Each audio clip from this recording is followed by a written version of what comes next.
See, he's always been in everything. Well, he's Been in probably else. been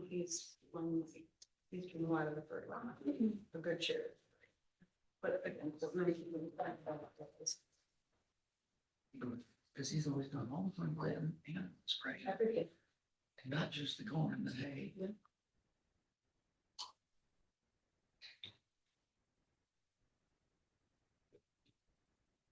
No pressure, Gary. I may have just turned it off, so just for the record. Okay, and then Steve, I'll use your laptop Okay. and go to our website and you can attend the board meeting. Oh, okay. And that should work. And I'll give you a code. Oh, Just- there's some pictures. I wonder you guys all sat over there.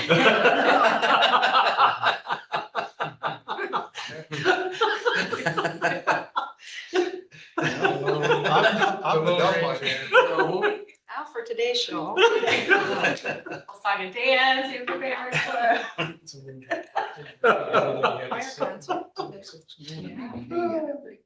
No, this week, they're planning on. Well, as soon as it What's dries this out. train? Yeah. I Looks like we've got a good long stretch. Yeah, close. Pretty quickly. Well, with all that help, you shouldn't. It's a good thing. To that root, of course. Never, right? That might be the reason why. I just had to change my password yesterday. It's like the worst. It's like a Okay, half so day. I'll- Like forgetting so many times. They force you to change it? Yes, That's and the it's like worst. always the most inconvenient time. I'm like, no, I'm working today, right now. Working, doing the things. So, Mr. Barnes, How you doing? Everybody thinks. you wanna come sit so we can get camera? It'll take you right to the No. website. Thank you. Kind of fly under the Well, I radar. appreciate that. I don't have like a face for radio. Larry, how you doing? I'm good. Concert tonight? Yeah, I just got held up there. Middle school's at 6:30. There's a couple of things I had to take care of down there for Liz. Got here a little later than I thought, so I got paid a lot about 7:20, so I can be there for the high school. I texted him that I would be some Well, we'll get started. What's that? You're getting some reinforcements. Well, I didn't tell her, you know, we're running out of spots. We're on camera. I think it'll go away once he starts showing the screen, hopefully. So that's why no one's Yeah, sitting. played with Joe Cody All right, Friday. I get it now. Since Yeah. before the It's like Thunder David Nights. Strong or something. I think that'd be good. I gotta play the reverse side of that. Then the same time I'm guessing he's been playing, so I'd like to see him, but How many acres did they have now? Oh, gotta love I that. think he'd like to get back. Talk to Ron Schmidt about Oh, I was very good on Saturdays. They're so good. Rest of it. He'd like to have a reverse side or get big crowd. No, I wasn't. Street like football, I Those just, guys have I got some haven't health been issues. to These shower. guys that just I went don't outside. I discuss think it. that was a little too Yeah. far. for Yeah. them. Come on, Judy. So he's gonna do that with his wife and another really talented guy down there. Yeah. Get this. Every time we stood up, I like Really good. was blacked out. Yeah. We're renting theirs this Can't cheer. Yeah.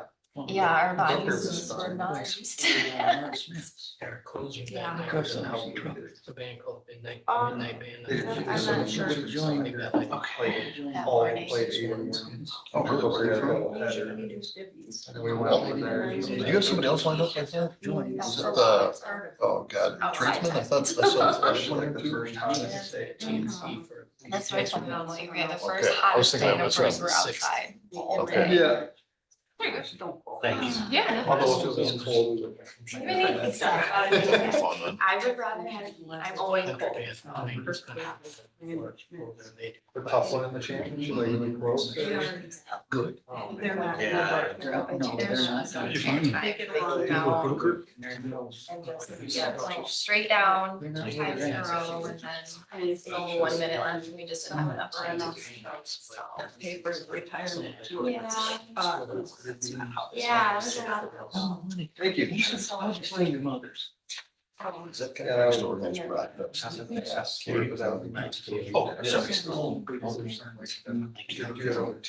I asked Pam, I was there. You know what? I do remember So that. why don't we'll go ahead and get started, so we can be done by 8, if not before, depending on how long we discuss this. And I think Steve and Aaron are on their way, but we can fill them in. So just a couple of slides from a couple of weeks ago. The main message is, well, first of all, congratulations. We had 108 people there on Sunday, 105 on Wednesday, and I never heard, Carrie, do you know the final daycare numbers? I wanna say 12 and 6. Okay, so I'll add that in here just so the district has a historical record of how many kiddos were there. But congratulations. The RSVPs were not coming in all that heavy about a week before the event, but Carrie and Steve did, I think, a really great job of getting the word out with the postcard. And I always try to say if we can get 75 to 100, and the fact that you had over 100 each time, I think is a really good sign.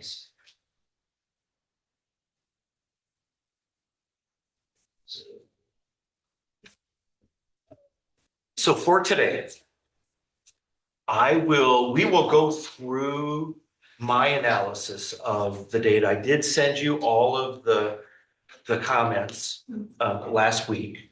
We found some names that before it gets uploaded to the website, we're just gonna go through even the positive ones. Jeff, you were in there a few times. We just want to try to clean it up because there were some staff names in there, and we'll take care of that before it goes on the website. I think I've got them all. Oh, did you see? I just Oh, put staff awesome. member in Thank there. you very much. So I'll show you what I've been doing the past couple of weeks to give you a sense of what I saw in the data. Then what we want to do is set the pillars. I recommend anywhere from 4 to 6. Anything more than 6, the school district just usually doesn't have the organizational capacity to take on any more than that. We'll talk about that as we go through this.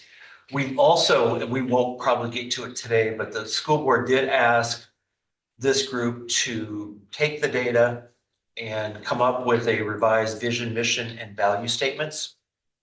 So we'll do that if we start it today, or we'll do that at the next meeting.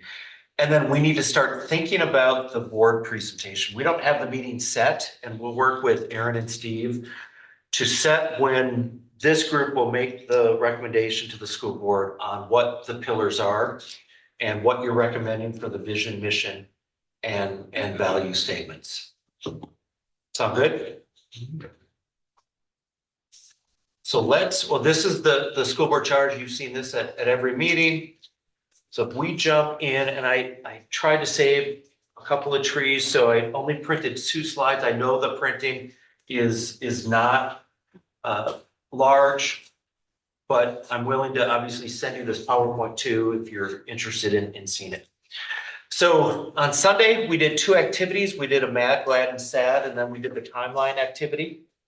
For the mads, and if it's any questions at all before we jump in, are you okay just jumping in and seeing what people said? Is that okay? Let's do it. Let's do it. Okay. So the top themes from the MAD category, communication and transparency. I'm not going to read the description. You can read that either on the screen or on your sheet now or later. There's quite a bit of people who talked about student behavior, talked about discipline, sometimes bullying, but some of the inconsistency around, or at least the perception. Again, these are people's perceptions.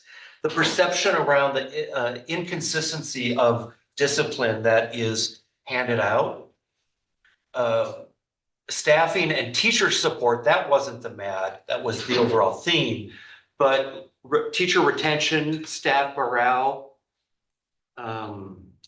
concern about staffing reductions, financial concerns, and concerns from taxpayers, not surprisingly in terms of what their tax bills are, concerns about long-term financial planning,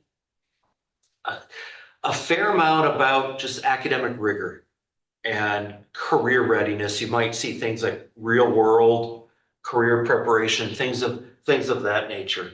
But wanting stronger academics, ensuring that your students are graduating, having the skills they need to be successful, whether that's starting their career in the trades, whether that's joining the military, going off to a 2-year or a 4-year college. Technology and screen time, just concern about the amount of time that kids are spending on their screens. Even though there's the cell phone issue, there's still concerns about even how much time kids spend on their Chromebooks in school. Inclusion and equity, wanting maybe stronger support systems with kids with varying needs, in particular kids with special needs, our special education population. And maybe some increase in communication outreach to some more of our diverse families. Facilities and operations, and you can read this, right? The pickup line, the drop-off line, that's not uncommon to see things of that nature. But facility planning, renovations and so on. Food service, I tied that to just student wellness, concern about the quality, the nutrition, the amount of the food waste that happens, and then the impact on wellness and how that impacts student learning. And then what I bucketed as the culture, safety, and community trust. So concerns about the culture of the district, school safety, relationships that the school district has with community, in particular with businesses. That came up, and there's a desire for more partnership between the school district and entities outside of the district within your community. Are these listed in terms of priority or weight? Yes, but Larry, some of them they're so tightly coupled in terms of the number of responses that I wouldn't put a lot of weight. I had to draw the line somewhere, and some have fewer themes because there is an easy place to sort of make the cutoff. What would you say are the top 3? Top 3 for MAD. I think and I spent a lot of time looking at this data, and I sometimes, because we have 7 different or 8 different buckets, I want to make sure that I'm focused on the MAD. The student behavior came up a lot, the bullying, the academic rigor, and wanting more rigor, and wanting kids to have real life skills, whatever that means, to be successful in the real world. And then there's a lot about staff. There's a lot about just communication and wanting increased communication. If I had to draw the line for this one, Larry, I would say that the top 5. But I tried to put on the ones that, if one person said it, it's not a theme, obviously. And some of these I didn't have to, I chose to group them. What I saw as sort of logical buckets. They may not be how you would have grouped them, but it's just how I saw it when I was looking through the data. In terms of GLADS, relationships was a huge theme, the positive relationships that in particular staff and faculty have with kids in the school district. And keep in mind that what one person may be mad about may be another person's glad. So you may see some things that don't quite gel. But quite a few comments about just multiple pathways for kids. The variety of classes, the extracurricular and co-curricular activities that you have available for kids. Some of your alternative learning spaces came through. What many people talked about, one Hive culture. There was what I saw as growing pride in the district. I don't know what it was like before, but there was quite a few comments about a sense of growing the pride and some optimism about where the school district is headed. Yeah, and just some general positive feelings about the future of your school district. Communication, community outreach, right? Well, that was a top theme in the MAD. This was also a theme in the GLAD, where some people said that it's clear for many of the people that communication in the school district has improved.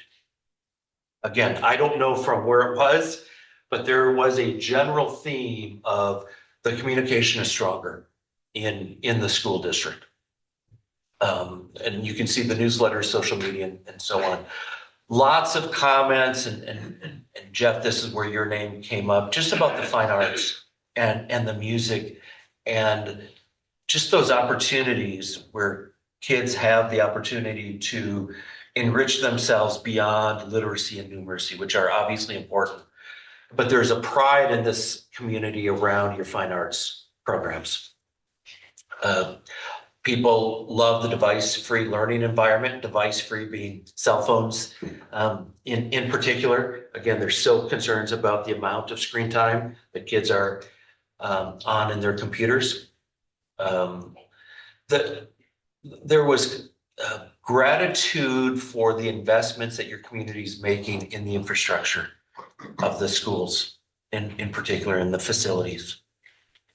And then academic quality and innovation, viewed as academically strong while also offering some innovative and some flexible learning environments.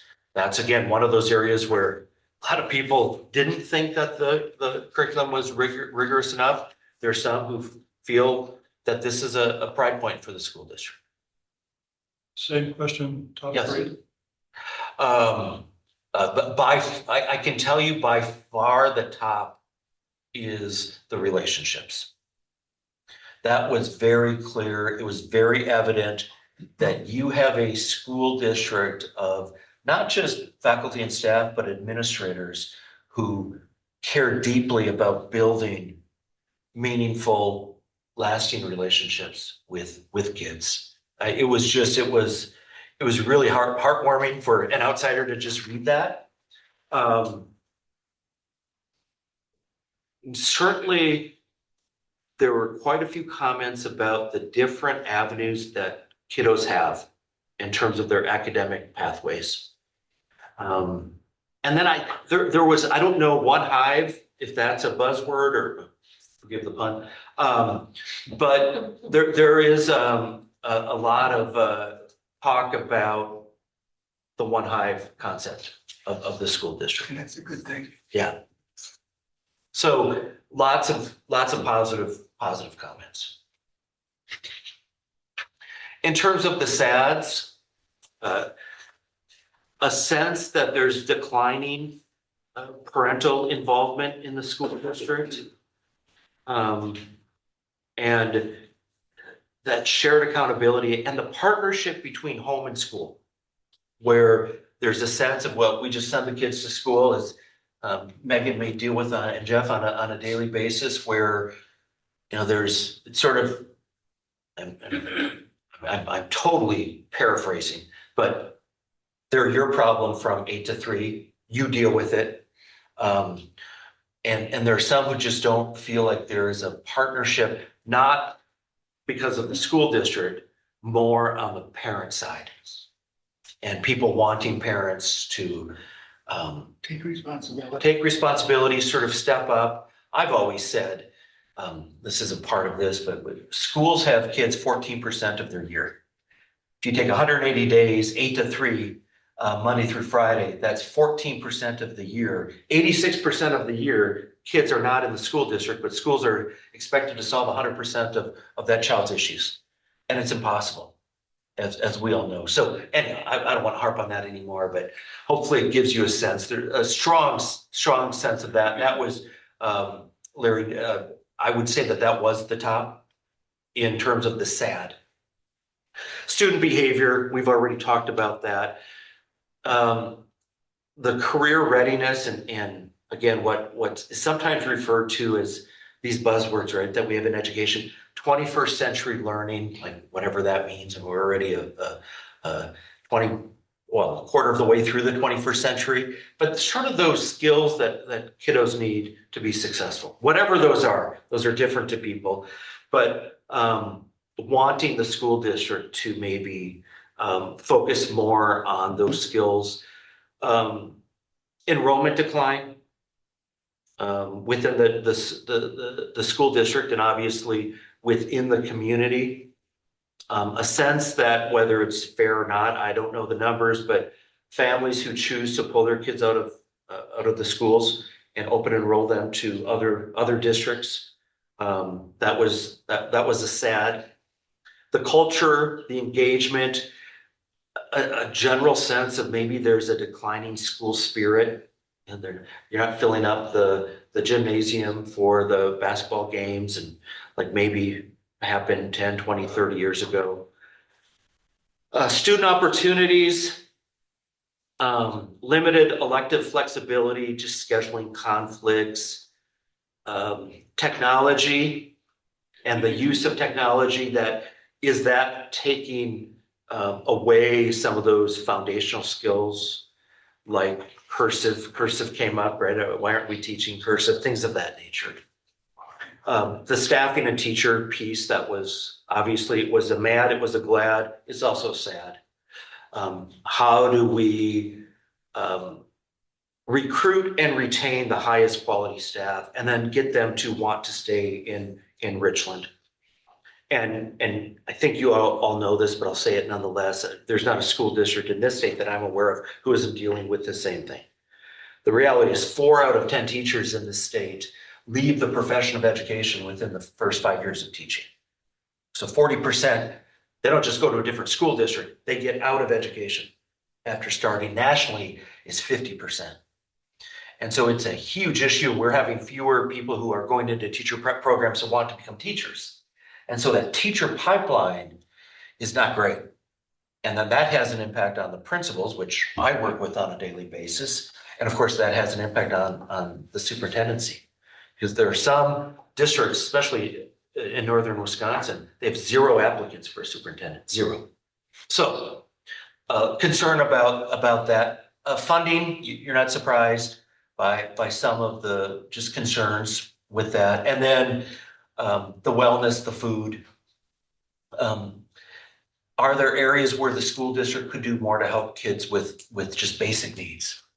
And my hunch is that your school district is probably about at capacity in terms of what they have the resources to be able to do for kids. So Larry, the parental involvement, the bullying came up a lot in the sadness.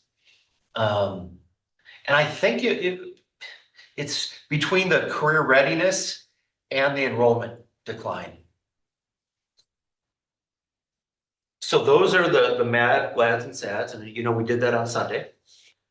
I didn't do an analysis of the decades timeline and just wouldn't be helpful for you. We did capture all that data and it's in the sheet, the Google sheet that I sent you. So if you're interested in seeing that. But let's just stop here. Observations, anything that surprises you that's either on here or not on here based on your table conversations?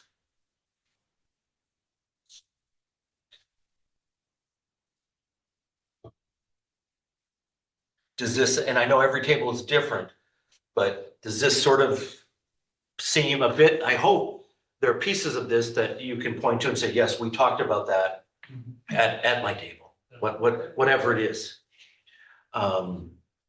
As you're prioritizing, Steve, and I'm not sure you're saying this right, but I mean, if you have this many mads and this many glads, do they cancel each other out? And it's not necessarily the issue that something else might be that is predominantly weighted toward one side or the other? Yeah, I think it could be, Ron. I also wonder, I'm using me as an example. Like I might look at the mad, glad, and sads very differently based on my 2 children. Who my one child had a really good experience and my second didn't have a bad experience, so it wasn't as good. So I might be more glad for my first child, and I might be using her experiences through the lens of a parent, of course. I think there are lots of, it's why we ask the different, and the question came up, why are we asking mad, glad, and sad? And why are we starting with mad? Part of it, as we talked about, is you just want people to get it out. Like, what are you sort of upset about? And let's give them a safe space to be able to do that. So I think in some cases, Ron, it may be. It also may be, I think two things can be true at the same time. So. Striking how formidable the challenges are. Yeah, yes. Yeah, there, no question, no question. And when you look at what school districts are just facing financially, and as most of you know, they thought they had a deal last week with special education. And I don't know what the numbers are here, but there are most school districts are taking money out of their general education pot and have to put it into special education. I'm not saying that's a bad thing. It's the right thing to do, but that means there's less money in that general pot then. Because the state is not fulfilling its obligation to fund special education, nor is the federal government for that matter, at the levels that they said they would fund it at. You know, you have, and again, I can't speak for your school district, but Megan and Jeff, you know this. I mean, there are some kiddos here who have a one-on-one aid, I'm sure, right? And so you think about a support staff member who, let's say, is making $45,000 a year, add 40% in terms of benefits to that person. Steve, Aaron, what do you get here? Maybe $10,000, $11,000, $12,000 per student ish? We're about 12.7. 12.7. Just shy of 13. So you take, and again, this isn't the child's fault. That's not what I'm trying to blame at all. It's just the fiscal reality. That one child is taking the money that you're getting for 6 kids. And so it's the reality that Steve and his team, and certainly Aaron and his colleagues, deal with almost on a daily basis. And when you are a declining enrollment school district, the district gives you aid, it's the average of 3 years. So if you're declining, that formula actually helps you. If you're growing, the formula doesn't help you. But it's only 3 years. And so Larry, your point is well taken. The issues that your school district and most school districts are dealing with in this country are enormous. Keep going? Is that okay? So again, Sunday night then, or Sunday around 5:15, we did the decades activity. You have all the data. Part of that, I'm sure that you've noticed, is to help build some social fabric in the community, because you had some people, I talked to some of them who, they were relatively new to your community. And so you saw people interacting and talking, and that's sort of the iceberg you can't see, that we tried to do with this event, is for people to get to know each other a little bit. And for that activity to understand a little bit about the history of where this community has been, at least since the 1950s. So that was that activity. Then on Wednesday, we started with the brag, worry, wonder, bet. Same type of thing. Again, you're not going to be surprised, I think, by some of these. But this was the transition also to now, we got it out on Sunday. Now it becomes a little more solutions oriented, especially that last question is, what does success look like in 5 years? So in terms of the brags, again, very strong on your staff and how much they care and their dedication to kids and the relationships that they have. Fine arts again, also grouped in that are the extracurricular activities that you have available for kids. Again, those student opportunities, the variety, those alternative pathways for education. And I don't like your alternative school, and forgive me, I don't remember the name, but Partner. say it again. Partner. Yes. So that came up, and just the the opportunity for kiddos who maybe aren't thriving in this environment to be in a different environment where they very well may thrive. The safety, the facilities. I mean, there's a lot of pride around your buildings, rightfully so, in my view. And I go to a lot of schools. I mean, you've got a beautiful, and I've only been in this building, but I mean, it's beautiful. And your community is very proud of that. Very happy about the cell phone ban. Again, that already ended up coming up. The pride, the One Hive again came up, where the district is seen as being student-centered and unified in terms of the support for kids and doing what's best for children. A sense, again, not a surprise, that the school district is headed in the right direction, that there's some positive momentum that your community feels. And then the academic quality,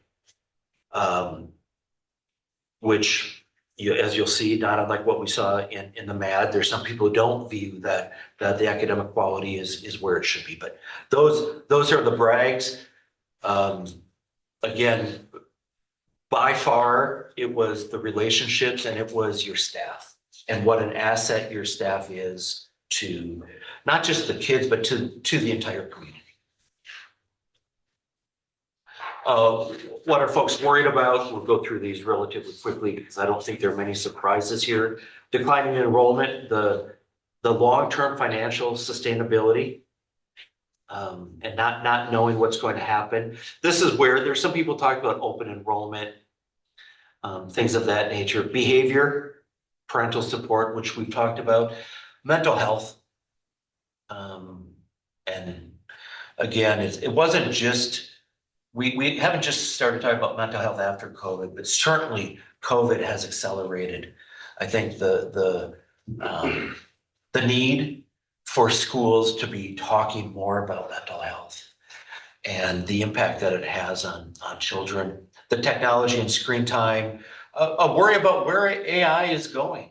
And are we preparing the Richland students and graduates to be adaptable in a world of AI, with just the speed of which everything is, where all of that is changing. The worry, again, the academic rigor, stronger critical thinking, some of those life skills, promoting more of the trades. That yes, there's importance for kids who want to go to college, whether it's 2 or 4 year, but that may not be the right path for every child. And exposing high school students in particular more to some of the trades and some of the opportunities that are out there for them.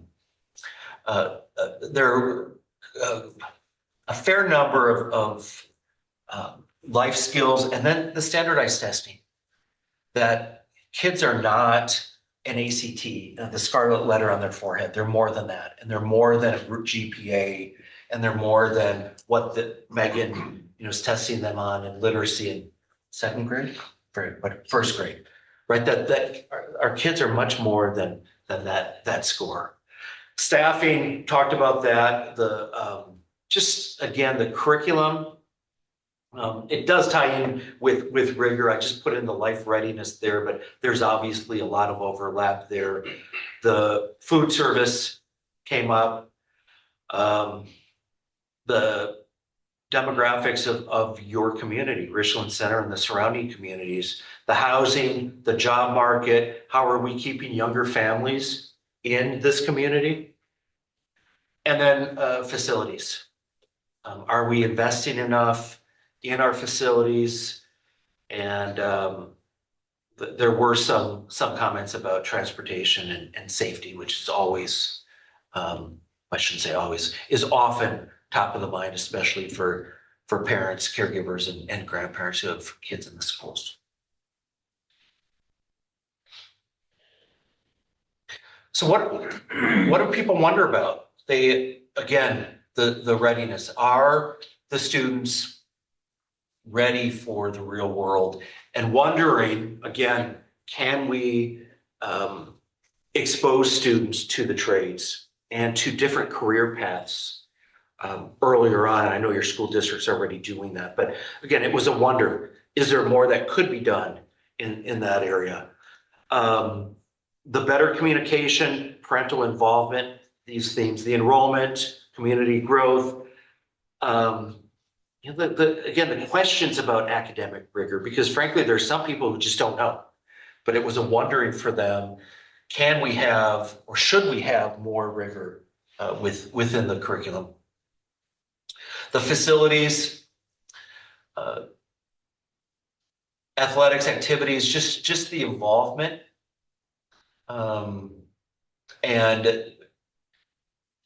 do we have enough kids who are involved? And then do we have some kids who are maybe too involved in athletics and activities and maybe not as involved in their academics that they need to be?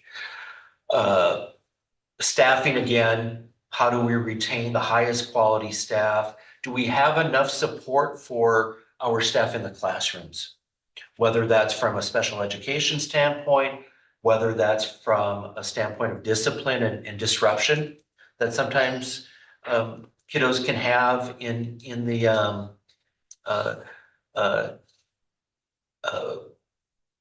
that has an impact where a teacher is trying to teach and then trying to manage all of these other things. And then is the district supporting the classroom teachers at the level that they need to be supported at? Mostly, I would say it was from a staffing standpoint.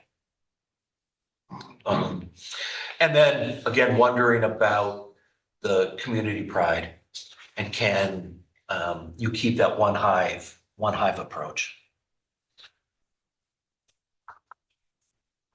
What would your community bet on? That this community can grow, the district can grow, we can improve, and we can come together for the sake of kids. That was the Larry, going back to your question, that came out. Again, it wasn't always stated in that way. I had to make some inferences in terms of some of that, but there was a strong sentiment of optimism, which ties into what I've said a few times earlier, and that's a general feeling that this school district is headed in the right direction. Doesn't mean there aren't problems, does obviously. I mean, you hear what your community is saying, but there is a general sense that you all are going in the direction where you need to go. They would bet that there's referendum fatigue, as there is in many communities, and at some point, right, communities just are going to say, and that it happened just in April, where there are more referenda that were turned down than what had happened in the previous couple of years. And obviously, school districts who went in April, not great timing with what was happening with gas prices and so on. But I don't know the percentage, but I mean, there were people who were basically saying, there's only so much the taxpayer can take. And the school district needs to be cognizant of that. Enrollment, I mean, there was talk about consolidation. Should the school district merge with another school district? Again, I think it was, to me, that would be maybe more of a wondering than, but nonetheless, it's where the category that people said, confidence that the athletics, the fine arts, extracurriculars will remain important community strengths in this district. People are betting on, again, their community. They're betting on that there's a desire to continue to see positive changes and innovation within the school district. I would argue that was innovation within the curriculum. It was also innovation more at a macro level, as far as Aaron and his colleagues and your superintendent continuing to be innovative in all areas, not just the curricular areas, but what can we be doing with facilities? I mean, some people talked about I think the school district bought some of the Richland Center or leasing some of that space for the gym. So there's talk about that's innovative thinking, and that's a win-win So that was an example of some of those comments. Again, emphasis on trades, technical education, and non-college career opportunities. Wasn't saying that we shouldn't talk about college for kiddos who are interested in that, but is there maybe too much emphasis put on a pathway to college? Technology, some of the housing, economic, and population trends, which obviously are outside the purview of what the school district does for the most part. There's a positive outlook on student achievement. It ties into that sense of readiness for change and innovation. What I wrote, optimism about improving test scores, student success, leadership development for kids, which ties in again to that real world application. The school culture, citizenship, reducing bullying and so on. And then hoping that what's happening in the school district will increase open enrollment and decrease open enrollment on the other side. So it'll bring more kids into the school district that end up leaving. And ultimately, that's what a school district wants. You're always going to have some parents who want to open enroll their kids to another school district because they work there. But the goal is to not even be even. I mean, even is okay, but you always want to see more kids coming in than more kids are leaving.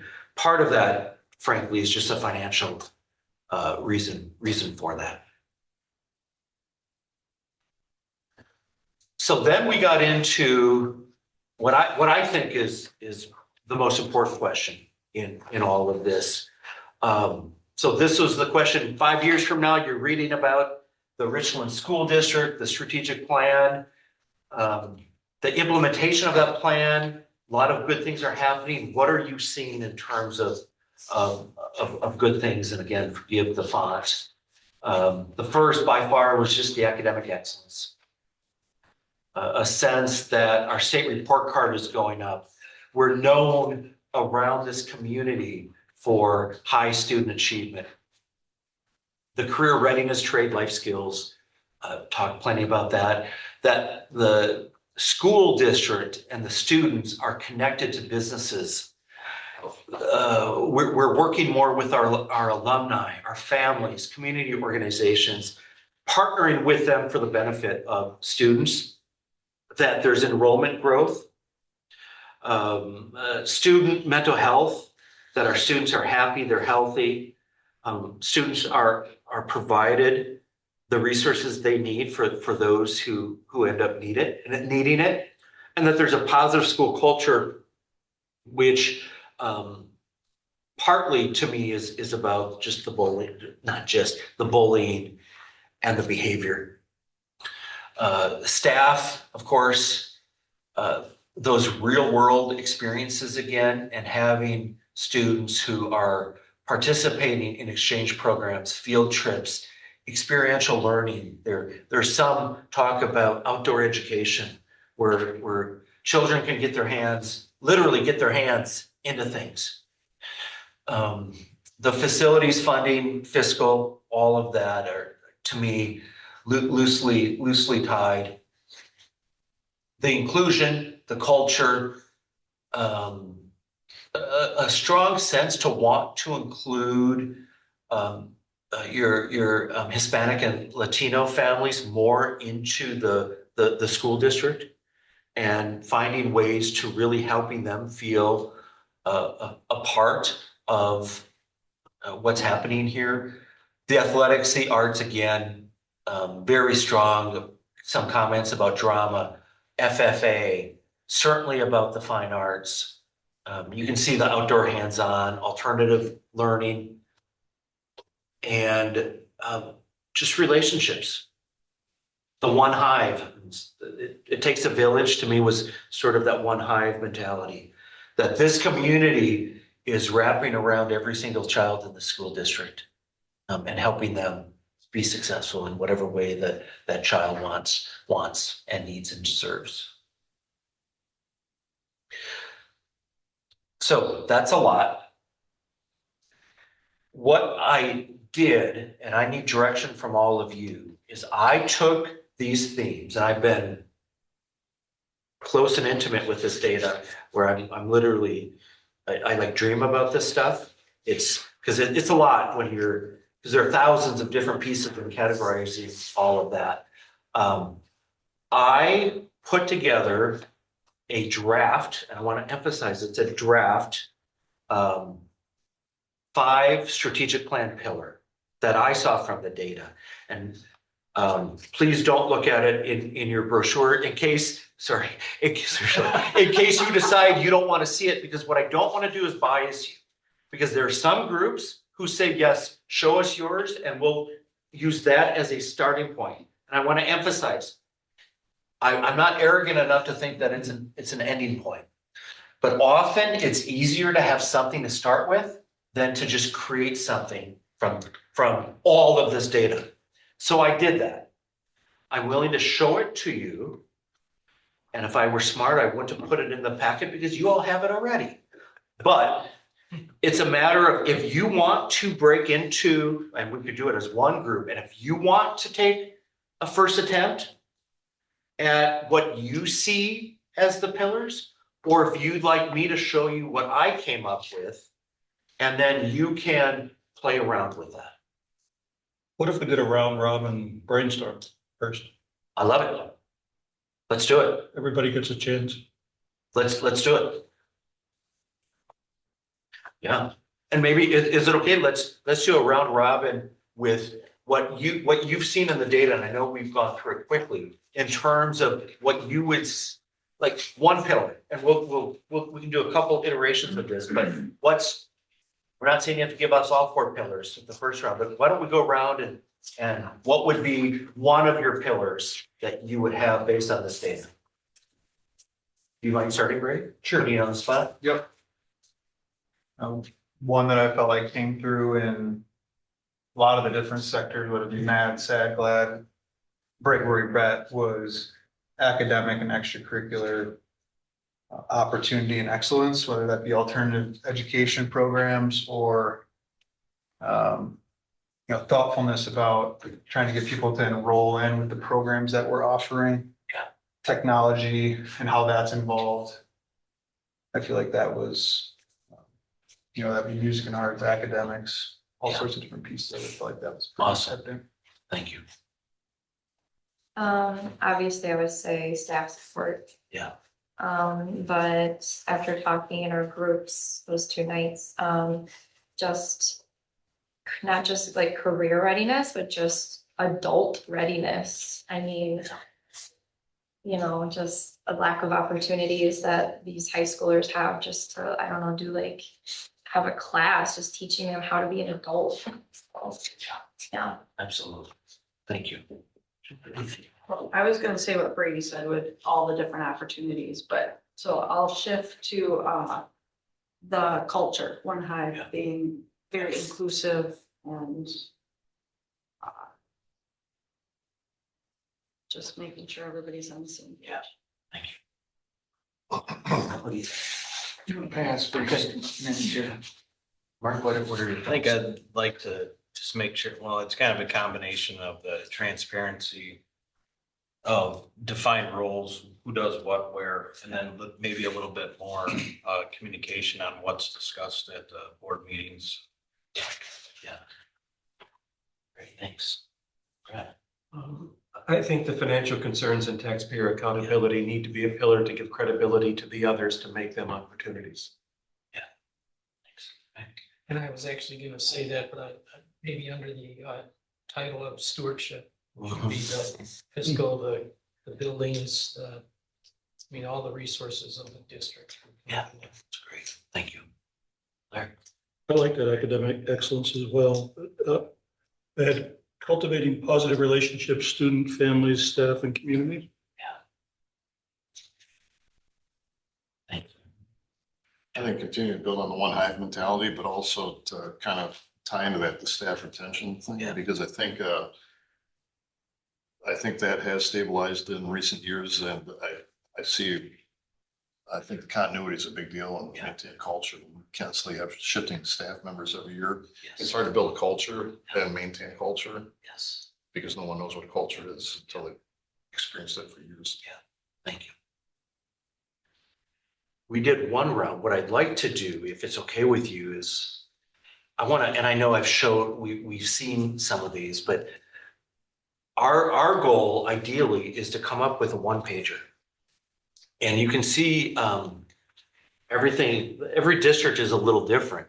You can see Lodi, this is what we did with them 5 years ago, where they had 5 pillars in their plan. Preparing for the future, navigating the whole student, innovative communication connection, district workforce, and operational excellence. You can see Ashwaubenon in the middle, it's not Ashwaubenon, it's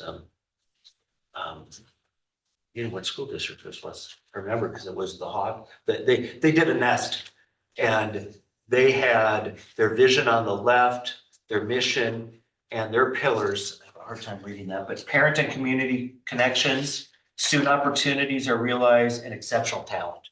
So they really focused on 3. You can see the Clear Lake School District, where they had 4 pillars, and then you can see their values at the bottom.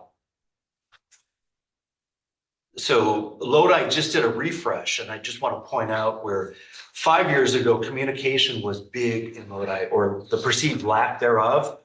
When we did it last summer, that hardly came up. So when Lodi did their refresh, that sort of came off. Doesn't mean it's not important, but it just means that they've obviously have done some good work around that.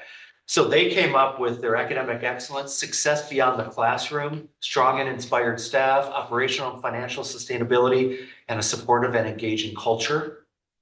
And then they put their mission at the bottom. This is hard to read. This is Royal. They're the Panthers. So they call this their Panther plan. Their vision, their mission, they have 5 values: student-focused environment, transparency, teamwork, integrity, and fiscal responsibility, and 4 pillars within their plan: student, staff, operations, and community.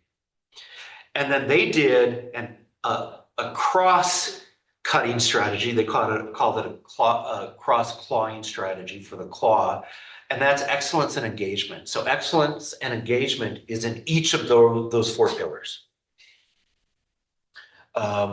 Belleville, the Wildcat Way, you can see they have 4 pillars in their plan: student success and future readiness, belonging and support, exceptional culture, and sustainable stewardship. And if you look at each of the statements under the pillar, they started with every student. So even the staff, it's staff, but it's every student deserves great staff, essentially. And you'll see their values. They start with student-centered. They're very intentional that they wanted student-centered in the middle. And then safe, transparency, and communication, innovative, and supportive. And then just one last one. This is Wisconsin Heights. They're the vanguard, so they used the shield. And they wanted students in the center of that shield. So everything revolved around the students. Educational excellence, beyond the bell. There's lots of comments from their community that it's too sports focused and they wanted more clubs and activities for kids. So beyond the bell is that, I'm sorry, they have 5 pillars. The Vanguard team, that's the staff. Vanguard family is the community, and then operations. And operations in a school district, finance, food service, busing, facilities, human resources, communications. Think of that within the bucket of sort of everything that doesn't happen in the classroom.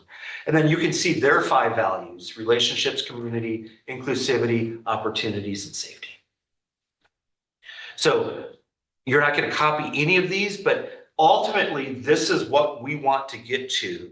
And this is what we hope in a month or so, if we stay on track, which I see no reason we won't, you'll present something like this to the school board and ask the school board to approve this, understanding that you're making a recommendation, the school board has the final say, and they can change whatever they want.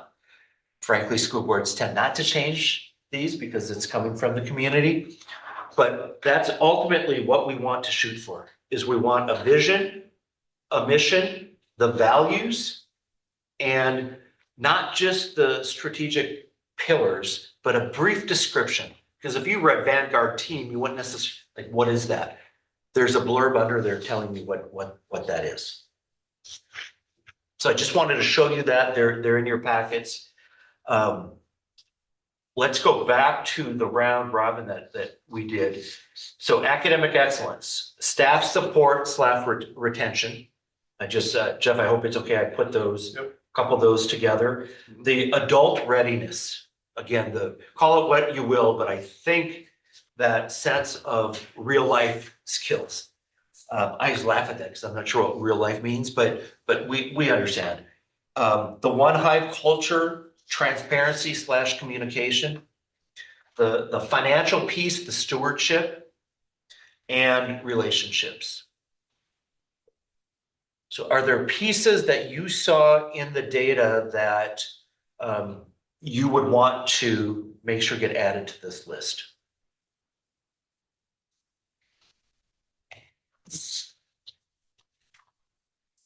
I think it could be blended in with some of those already on there, but the community, maybe under relationships or.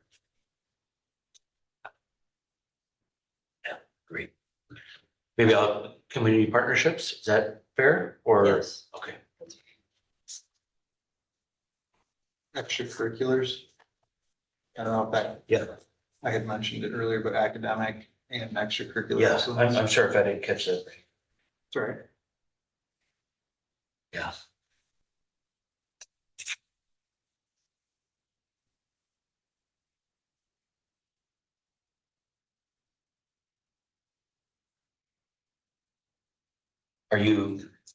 Should I show you what I did? Is that okay? Because I think there's a lot of overlap here.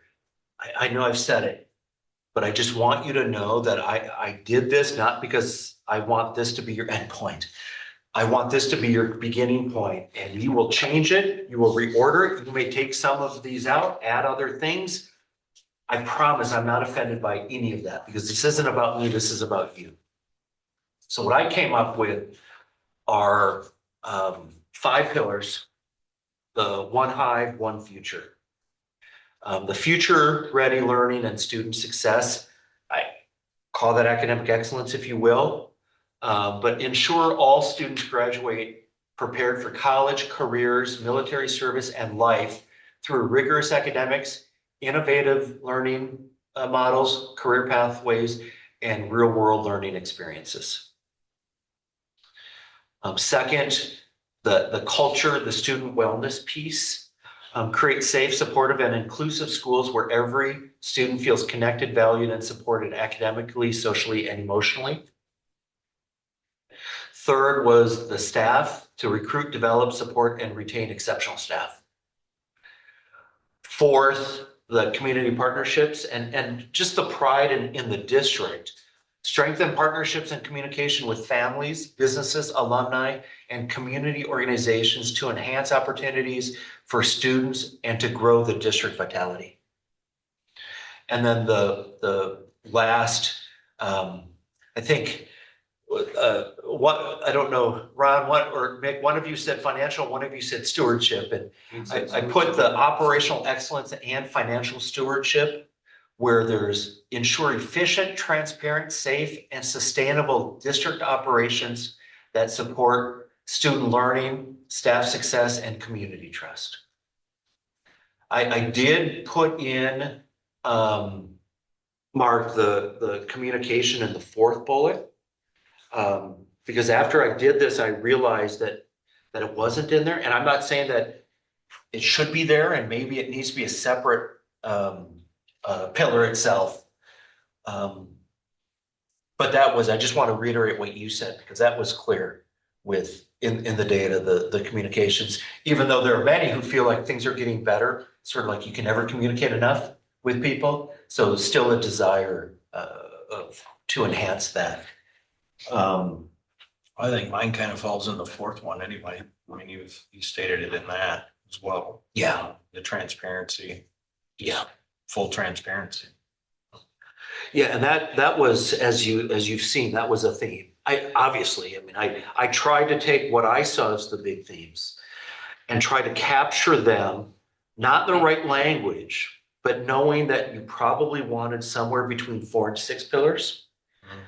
I always think fewer is more powerful. I was having a hard time based on the data coming up with 4. So I went to 5.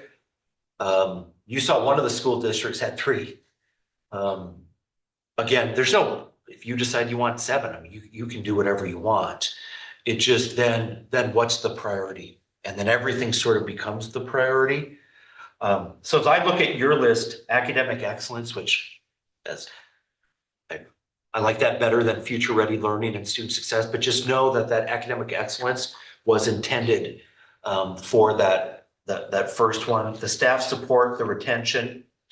And I think I did use support and retain for the staff, because there was a sense of how do we also support our staff, and the more support that they're receiving from the community, the higher probability, at least, that they may want to stay employed in this district.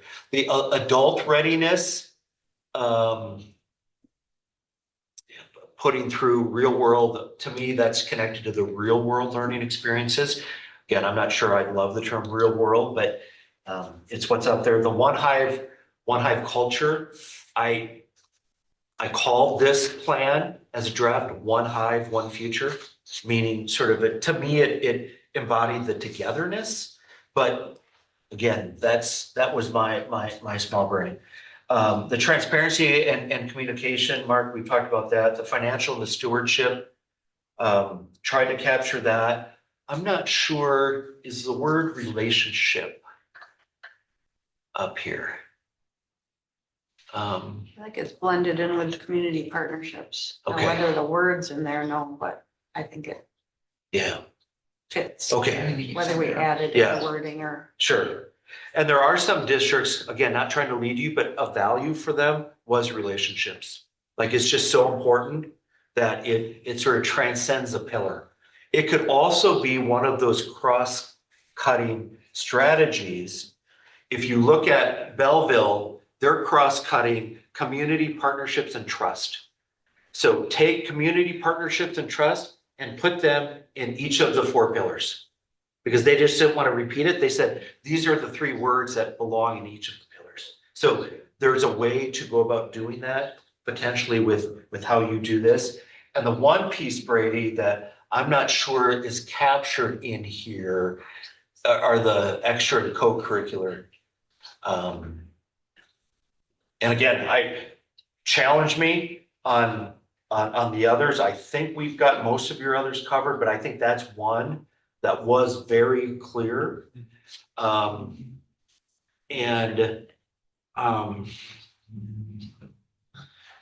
One could maybe make an argument that you could, if you decide, embed it in 1 or 2. I just want to recognize that I do think that's missing from what's up here. I have one thing too. So Yeah, like, please. it's something I've been thinking about, and it came up at our table, but Yeah, like under your heading of the exceptional staff, right? yeah, So recruit, develop, support, and retain. So why couldn't they figure out a way to reward the exceptional staff? So retain and reward Yeah. exceptional Yeah. people, right? yeah, Because I just know in Yeah. the construction industry, if you Yeah. don't reward your exceptional people, somebody else does. yeah. Right? So Absolutely. I don't know how Yeah. that works with union contracts and all this. I don't know. That's not my world. But like, is there a way to, if Jeff's getting if everybody's saying how great Jeff is, then what can we do for Jeff? You know what I mean? I mean, and then Absolutely. everybody, if they want to make more money, hey, I gotta be exceptional too. Yeah. Right? I don't know. No, I think it's a great call, Mark, and I think this from a and I won't speak for Steve, but from a compensation standpoint, often school districts' hands are tied, but we could look at reward. It doesn't have to Bigger be than that. financially. Yeah, It can be something exactly. else, right? That's what I mean. There could be, What do you need, Jeff? Urban. Done. Done. Yeah, but Mark, I completely, and again, it's not my I mean, decision. that's just but- everybody, but I like everybody that. wants a reward for being exceptional, Yeah. right? Of some type, or, I don't know. You know, Yeah, absolutely. I think it helps you retain your people if they're No question. appreciated. That's all. Yes. I personally like Megan's thought about, helping students be adults, to be an adult. And I think that's captured in the top one, the future ready learning and student success. And maybe that's the alternative to real world learning Yeah. experiences. Yeah. But I think at our table in some of those discussions, just having adults who can make good decisions, Right. raise good children, be, good members of the public to support the school Right. is critically important. But I just think that terminology Agreed. was A well placed. lot, yeah. One thing that I don't see up there that I do see in a lot of the MADs and the SADs is student nutrition. Yeah. I don't know. I mean, I know like as a teacher, it's concerning. It came up a lot. Yeah, it Every did. night it came up and it's in all of your MADs and SADs and worries, so I just. I don't know.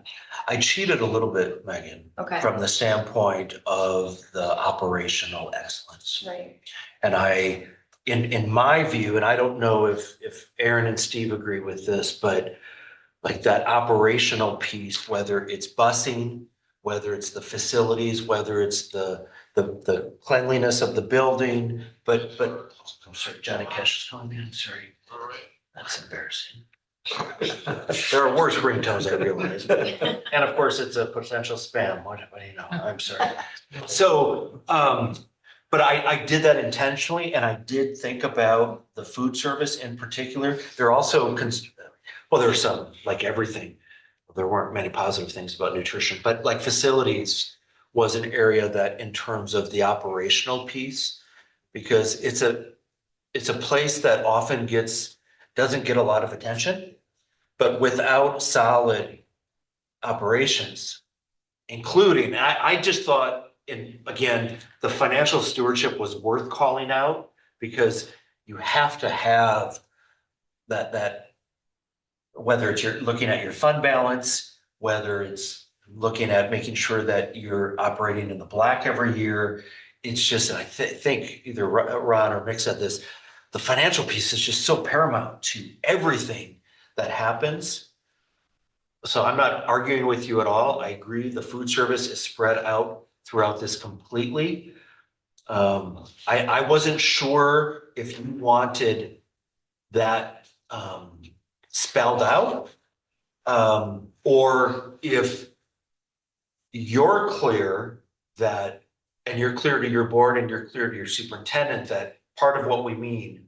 that's what I'm worried about, if it's not If out it's not, there, yeah. maybe it's not a Yeah. priority then. Yeah. That's. I know, I totally get it.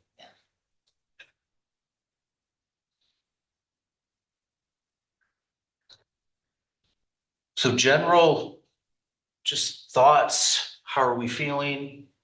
I know we've got a lot of work to do. But is this a helpful starting point to break apart and dissect and move and change? And do you feel like, with the exception or there will be pieces like Mark's reward, which, again, I don't have a vote, but I love that idea. The adulting, we'll call it, and having the skills to be successful at whether it's critical thinking or the decision-making ability, all of that. The extracurricular piece that Brady talked about. So there's some things, but overall, do you think that these pillars capture what I realize it was brief, but you have the raw data.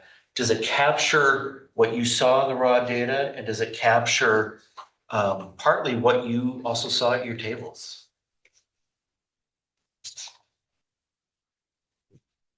I think so. I think it does. The one thing, just going off what Megan said, is do we want to try to call out specific areas versus talking more thematically? Call out specific areas that we want the board or whoever to pay more attention to. Yeah. Whether that be the nutrition piece or specifically band choir. Yeah. Things like that. Well, certainly I would say too, Megan and Brady, the bullying, the student discipline or student behavior, I should say. I mean, those were pretty prominent themes as well. I tried to write these in a way that were inspiring. And that's what you try to do. But I also don't want you to feel like anything's being sugarcoated. Because that wasn't my intent in doing this. It was more looking at this and talking about creating safe, supportive, and inclusive schools, which in my mind means we want to, I'm not sure you can ever totally eradicate bullying, but certainly reduce the bullying. But I totally hear the other side where if it's not in here, is the board and is the superintendent and his team going to really make X, Y, and Z focus areas? And I think that that's more than a legitimate concern. I just have to wonder about the discipline too, because like that got brought up a lot at my table. What if you had like a standardized list for penalty for certain occurrences, right? So like if I didn't take my hat off or whatever, I know I'm getting 2 hours of suspension. Well, after they know that that stuff's enforced, that stuff polices itself, right? But if this kid thinks he can get away with it and that one thinks he, and it doesn't, right? If it's not standardized across the board, it doesn't clean up. Right. I mean, that stuff self-polices. Yeah. If you got a guy that's got a serious occurrence, if they're smoking a J in the bathroom, you're getting 3 days out of school. Yeah. The end. And you can't turn your work in for credit. Yeah. The end, right? Yes. That's a serious penalty. And maybe that kid gets tossed out, but the other guy that was going to do it with him now will not do that, right? Yeah. I just don't think that there's enough standardization that Yeah. like across the board is like, here, Yeah. bam, this is what you got. The end. No exceptions. Yeah. And that came out in terms of the consistency. And there are some who do not believe that the discipline is doled out consistently. You can evenly. Yeah, sure. Yeah. But So I mean, if it is 100% standard across the board, and this is the action for, this is the reaction for that action. Here it is, it's in black and white. There's nothing I can do. That's what the board says you got. That's what you got. It makes it a lot easier. Yes. If you have something to stand on. Yeah. Be like, sorry, man, this is for everybody, not just you. Exactly. I'd like to say something before I have to leave for the choir Please. concert, but I feel like there's a lot of words up there. If we could somehow group the main ideas into 1, maybe 2 words at most, and then, having the extra description behind it, like whether it's student success or, max opportunities, and then expanding on the academics, all the different choices, the athletics, curriculars, all of that, the culture is big. Yeah. My only other thought is, I'm not sure I love the one future part of the one, where Yeah, it says one sure. Hive, one future, Yeah. just my opinion. Yeah. What if it's one focus or Yeah. one goal Yeah. or something like that? That's just, again, we can wordsmith these. Yeah. Love it. And How I'm would you not, wordsmith the first one? what's that? How would you wordsmith the first title? Well, I don't know if I have the best answer, but I really like the word opportunities for our kids, like. Educational excellence, academic excellence, something excellence.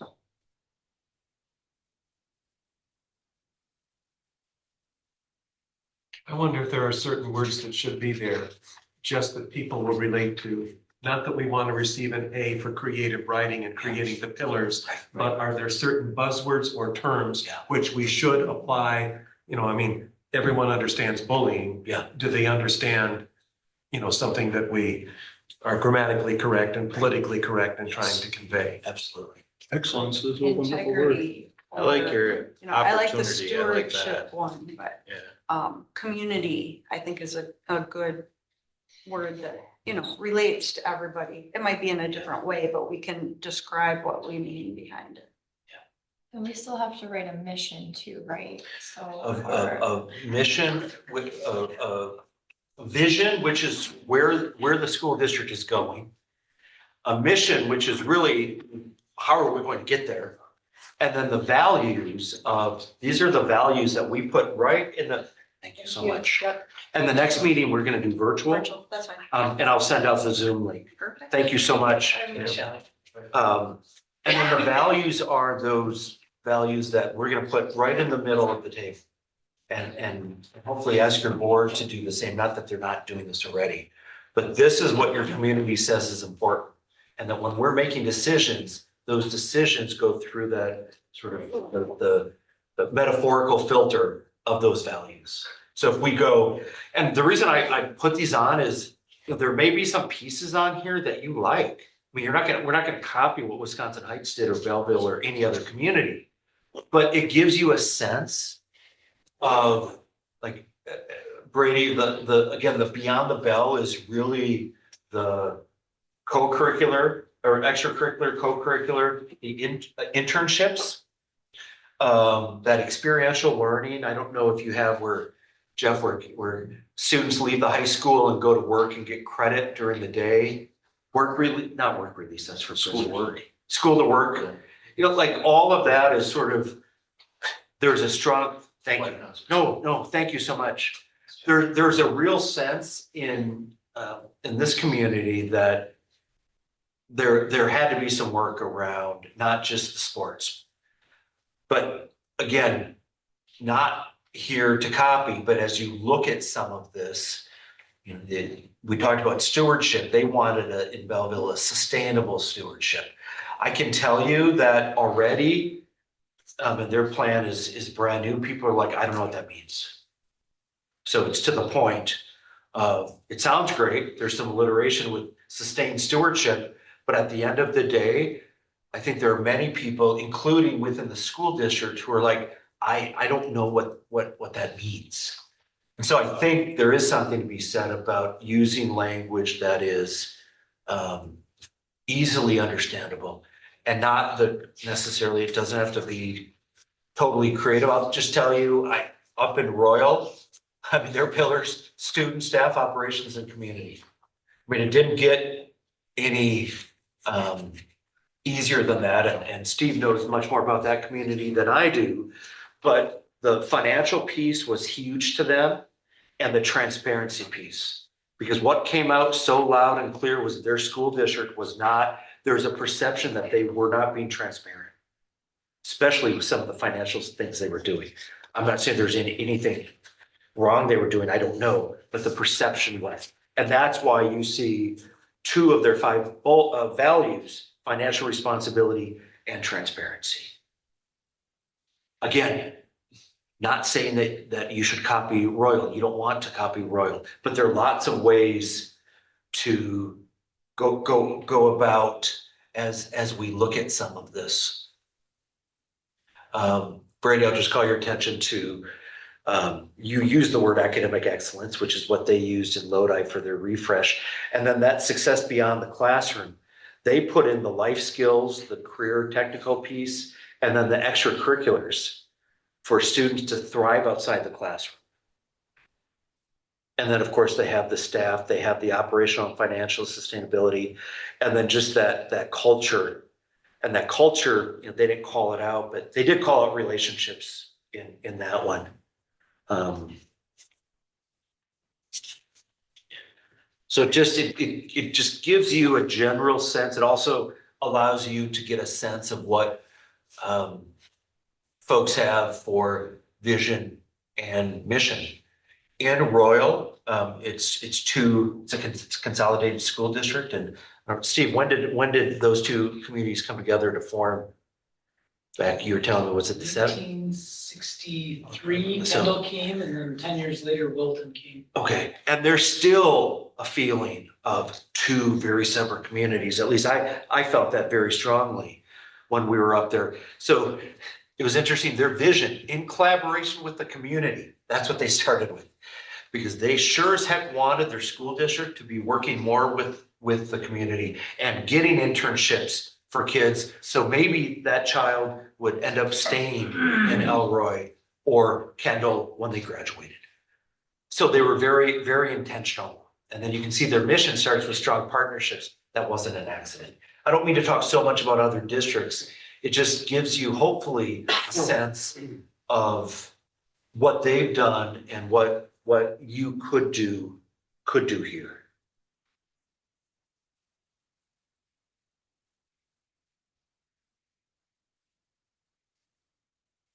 So you tell me what you're thinking.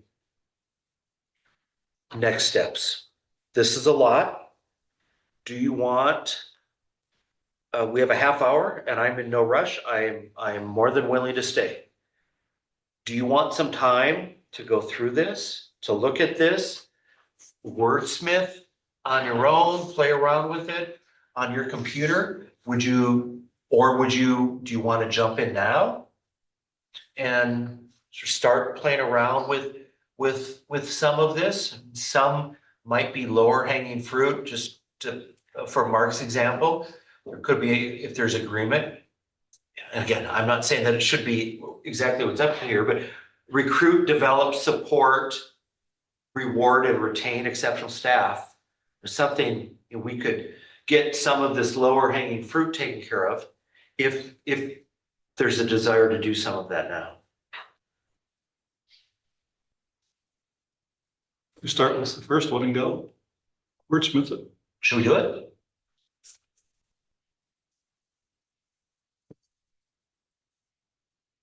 What I'm going to do is, and I will share this slide with this deck with all of you. But I'm just going to come out of here. And I'm going to create a duplicate slide. So I just wanted to keep this first one the way it is. And then let's play around with the second one. And I'll try to take notes, and maybe I'll ask Steve if you're willing to just help Steve if there are certain things, and then we can compare tomorrow and make sure that we're capturing.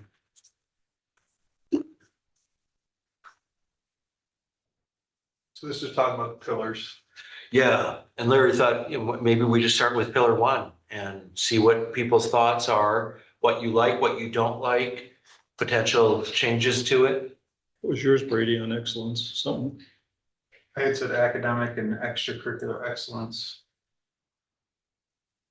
But I guess I'm thinking about it more and that's pretty simple, but when we think about pillars, I go back to Royals, like having a pillar for students, and then we can provide some context, having a pillar for staff, retain, developing that, having a pillar for community involvement, which could be the, local job market or businesses being involved, the one Hive mentality.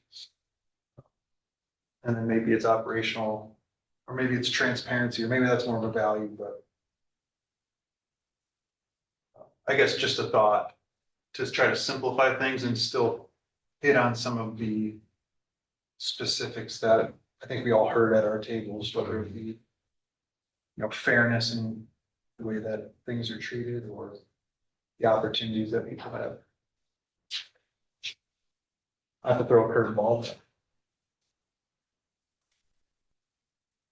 Is the board gonna get all of the information, like all the comments and you narrowed it down to you know what I mean? Like, are they gonna get this, I guess? And this is where it's coming from. Yeah. That's a great So question. when we say this, we mean this. Yeah, that's a great question, Megan. And what I will do is I will put together a draft PowerPoint for whomever is going to present this to the board. And I say draft because whomever, you all are going to go in and make changes, or I don't like this, or let's add that. But yes, so when we'll want whomever is willing to present to the board, and most of your board was there for the 2 nights, if I recall. So they have a sense in terms of the structure. So we'll tell the board that you met as a committee X number of times. you did the 2-day event, and then we met 3 times after, for a total of 11 meetings. And then you'll go briefly, not nearly as long as I took, go through the Mad, Glad, and Sad, and then the Bright, Worry, Wonder, Bet, and then the 5 years from now. And just pick out sort of the themes, and again, more of the 10,000 foot overview. So they have a general sense. I do want to reiterate that all of the data that I already sent to you, once your board approves or modifies and ultimately approves this framework, Steve and Carrie are working on a website where all of that data is going to be uploaded. So at any point, anyone can go and say, I want to see if what I said was on there. Now, it's only as good as the note taker at the table. But I can assure you that every comment that was written down is in those sheets. And so the board will have access. I did copy Aaron on the email, so he has the full data set that you all have as well. But I do think you'll want to give a little bit of background, and then what's the rationale, which I think goes to the point of maybe the more specific you can be here, nothing gets lost in translation then. If there is a concern about just student behavior and bullying, you know what, we're going to call that out on here, because we just want to make sure that the board and administration know that that was a very prevalent comment that came out. Just to be fair to Megan, like the board, we had several meetings with Steve up front, so we already understood and knew the process. We also knew that there was going to be an additional website added on. So the data is going to be there, and at every single open session board meeting, since this project has started, I've been giving updates at every board meeting, under board member reports, keeping everybody up to date on what's going on. Not so much the weeds, Right. just the high level stuff, but the website when it's posted will definitely be continued communication was given from me at board meetings. And Steve has done the same for his administrative team. We met maybe, I don't know, 4 or 5 months ago. I lose track of time, but Steve and I met with his full leadership team. Also, to just explain what this process was, and in some ways to alleviate some nerves of what might, what does this mean for me as a principal or as a director? I think if it was up to me, Steve, under staff, I would just call it staff because we're retaining exceptional staff. Yeah. I like Mark's concept of reward. I think that's really important, but I think it then becomes a very distinct, easy to understand pillar that's directed in how we feel toward our staff. Yes. And where would you put the reward? Right there where the cursor is. That's what I was would thinking, do. but let me do it. You all tell me what you think. I am an Oxford comma fan, so I apologize in advance for those who are not, but so recruit, develop, support, reward, and retain exceptional staff. I see those first 4 being the aspect of being successful in retaining. Totally. How do y'all feel about that? I mean, it's a horse apiece. You could go retain and reward or reward and retain. I mean, either way, you know what I mean? Yeah. Or Do you you think could you take could and retain? put 2 in there. Recruit, develop, support, reward, to retain exceptional staff. Recruit. I would probably say and reward to retain exceptional staff, wouldn't There you? you go. Yeah. You want me to add to retain? Just an idea, Yeah. what everybody Yeah. else thinks about it. So recruit, that's like the develop, goal. support, reward, or And reward to yeah. retain, Yeah. Recruit, develop, support, and reward to retain. to retain exceptional staff. Mhm. Okay. I like that. Yeah. And just please hit. Make sure.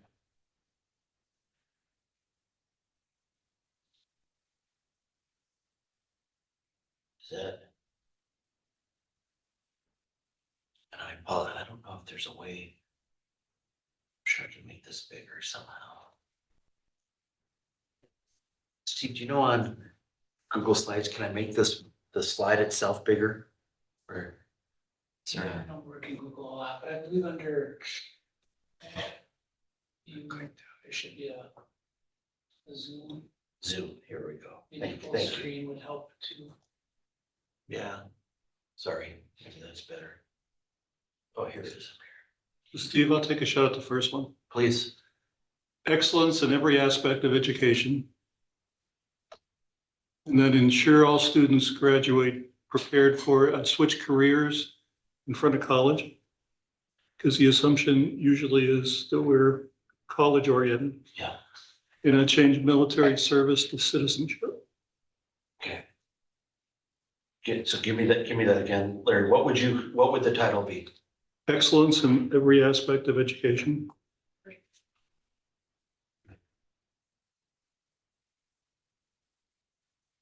Got it? Could you say And I put education careers in front of excellence? college. And get rid of career or career first? Yeah, careers first. Okay. And switch out military service for citizenship. I think you add citizenship. I think that military service is an important one to leave in there. Okay, fair enough. So careers, college, military service, citizenship, Yep, and life. How's that? that works. So I know we've changed staff just to staff, but so I think that's kind of a mouthful for like education excellence. I don't know, like, you know what I mean? Like, we just said staff. And then. The other thing I thought was educational excellence. That's what I was gonna say, was just educational excellence. Should we try that? Yeah, I like that. Or just saying students and then including educational excellence again. Because the student is the pillar in my mind, and it's not about what I care about, it's about the data, I guess, but I feel like the student is the central part of everything that we're doing here. Yes, academic excellence to serve them, but the student is paramount in that. For you. So in the Kinda second like one, would you what drop off Wisconsin wellness, is. belonging, and school culture? Right down. Yeah, I do too. Don't you? Just keep it student. I don't know how to add to it. Megan, you were saying, Well, like Wisconsin Heights just had students in the middle and then everything branched out, like it's all about them, everything is.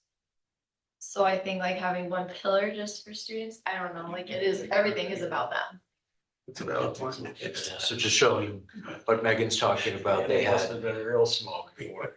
and the student was not a pillar, but everything revolved around the student. Right. It's Yeah. not anymore. So there's a way. So I don't know if a pillar should be students, because then it seems like they're not the center of it. Yeah.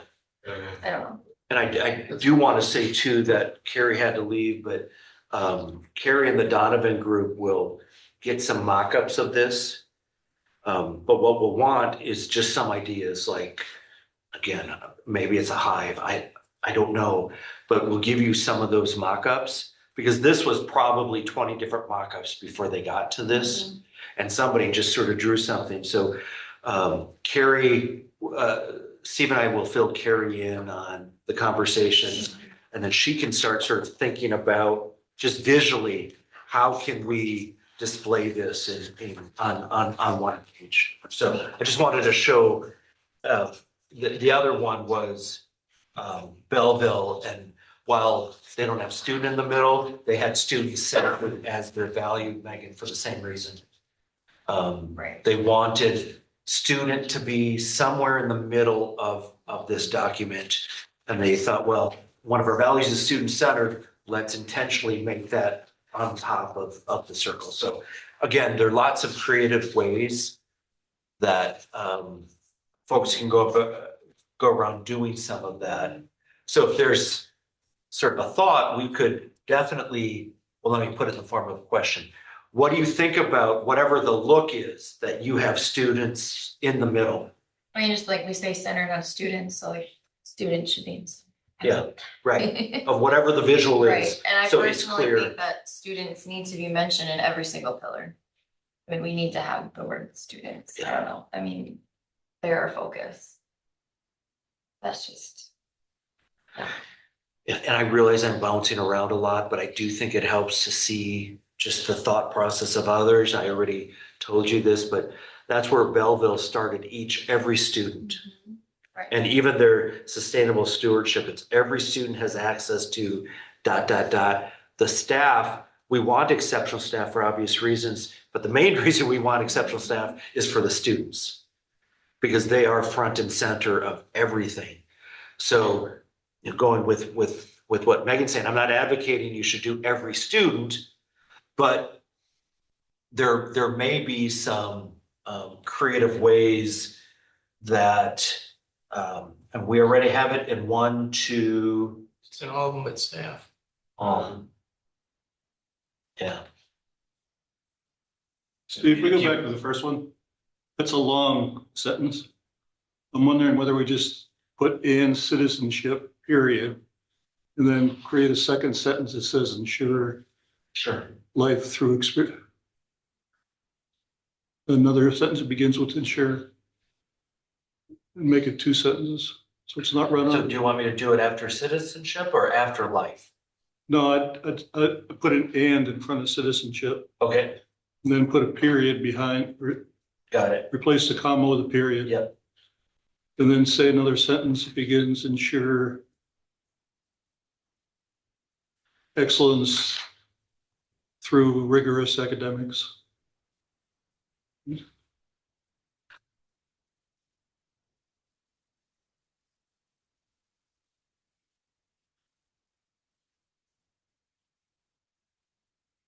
Gosh, I'm sorry. I'm trying to Okay, we get it where it's driving me nuts. took a left. There's the one. Yeah, we went wrong. No, I know. I know I need to make it black for a second, sorry.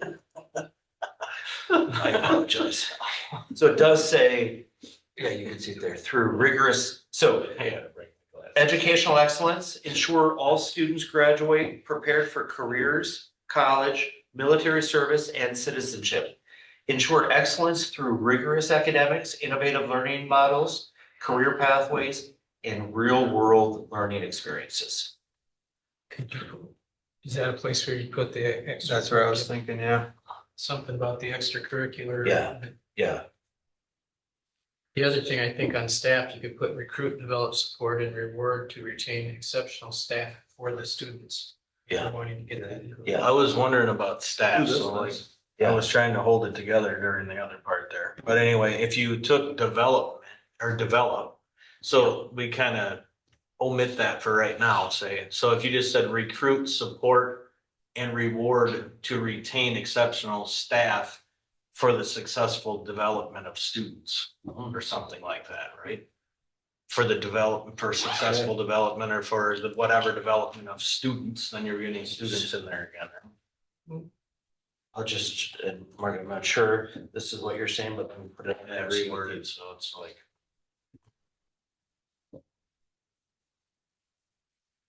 Excellent development or something, I mean, Benefit something. the students. For student Benefit. achievement, Smarter, not. For what? student Student achievement. achievement. Oh, for achievement. Yeah, I think that would.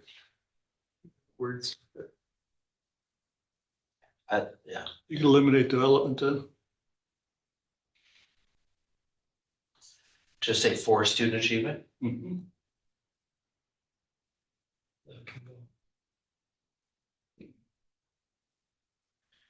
The one piece I didn't know with taking the development out, you know, that was just the school districts spend a lot of money on professional development and And that's growing kind of a people. big thing with like our PLC too, just professional learning opportunity. I mean, I don't know. I like the word develop. But if we don't have the development, we could put development back. You could put it back where it was, sure, right? Yeah. So I think, was it I was just trying recruit, to support, move it around. develop, Yeah. and?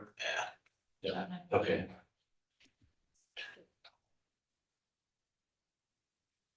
What do you think about that? I like it. Recruit, support, develop, Mhm. and reward.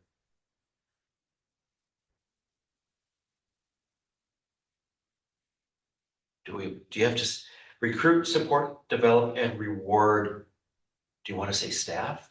I know it's repeating the word, but just seems weird. Recruit, support, develop, and reward to retain. Is anybody else struggling with that, or is it just me? Because we're not saying whom you're recruiting, supporting, To rewarding. retain exceptional staff. Do you have to have to retain in there? And like, if you took the and out of there, would it be better?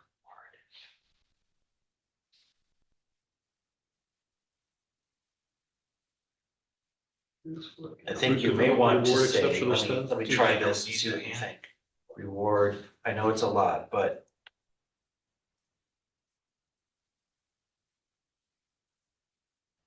I do think you, personally, you want the word retain.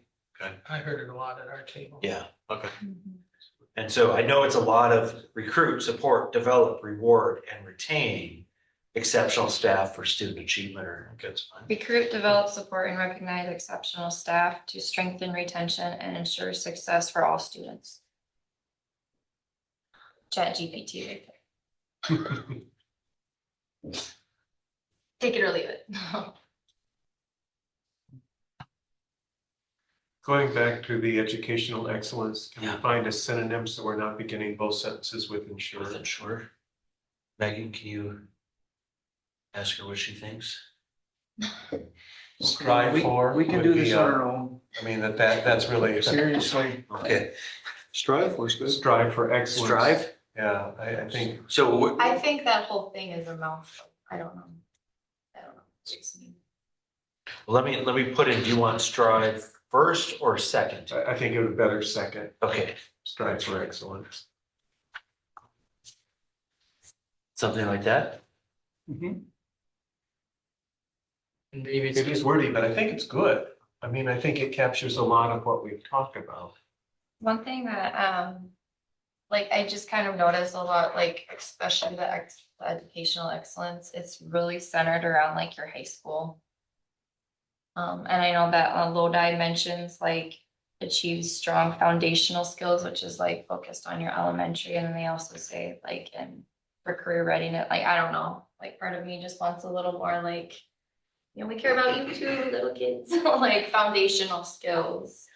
So that's kind of one thing that I noticed. And like going back through, like I did like how Lodi mentioned strong foundational skills. strive for foundational. I just feel like the excellence. goal is very centered around your secondary. Megan, we had I don't an know. elementary teacher on that committee and they said almost identical. So they were in the same spot. Okay. And so you're I channeling just what they feel like said it's very because it, centered on your high school. and then if you add extracurricular on there, I mean, that might be middle, but it's mostly people think about Right. high school. Yeah, it Yeah, would be nice to I have think a it's a little, great point. just be represented, and yeah. So, Nick said strive for foundational excellence. That work? You stuck foundation in between. them. So strive for foundational here. I just, I don't know if that doesn't, I- is that enough to get? well, I think you would wanna strive for foundational skills before you wanna get them ready for college. Like maybe switch them, but I also think this is very much a mouthful. I don't know, I don't know, that's how I feel, that's a lot. I mean, this is Lodi's, ensure every student achieves strong foundational skills and the core competencies needed for readiness in their future career paths. So I just kind of feel like this is a lot. Yeah, what Lodi, and I don't disagree with that at all. What Lodi doesn't have is some of the how. And I'm not advocating that you need the how. Right. I do think that somewhere in terms of that academic, I mean, you've got educational excellence, but the rigor of the curriculum. There's also the curriculum's not involved. or Where- included at all in any. And then I tried in terms of the rigorous academics, the innovative, the career, I agree, the extracurricular needs to be in here, either one or someplace up here. It gave a little more detail in terms of the how. and not just the what. So, but I'm not disagreeing at all that it ends up becoming a bit of a mouthful for this.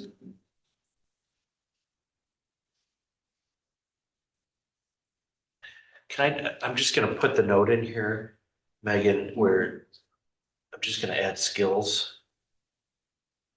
I know it doesn't flow exactly, but I just don't want to lose that.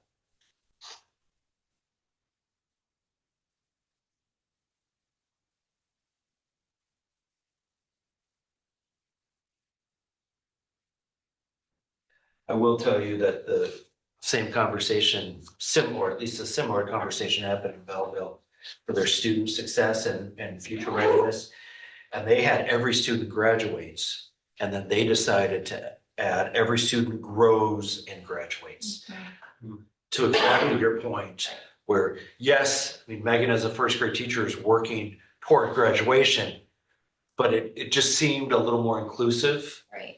Where your elementary and middle school faculty and staff sort of saw themselves or see themselves in some of this as well. I like the word foundational. I mean, that's what we are. Yeah. I mean, we are the foundation. Right. Yeah.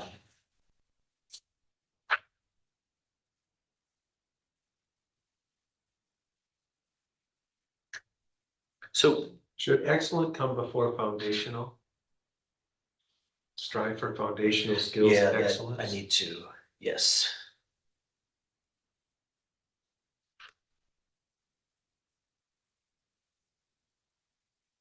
So what was it? I'm sorry. It's just excellent, strive for excellent foundational skills through rigorous academics. There you go. Something like that?